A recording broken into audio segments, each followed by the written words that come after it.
దేహినోస్మిన్ యథా దేహే కౌమారం యౌవనం జరా తథా దేహాంతర ప్రాప్తి ధీరస్తత్ర న ముహ్యతి.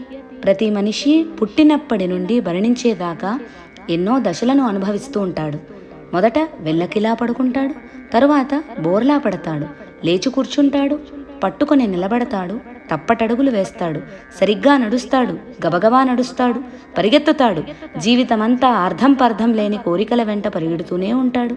బాల్యం, కౌమారం, యవ్వనం, వృద్ధాప్యం, మరణం ఒకదాని వెంట ఒకటి వస్తూనే ఉంటాయి. వీటిని ఎవరూ ఆపలేరు.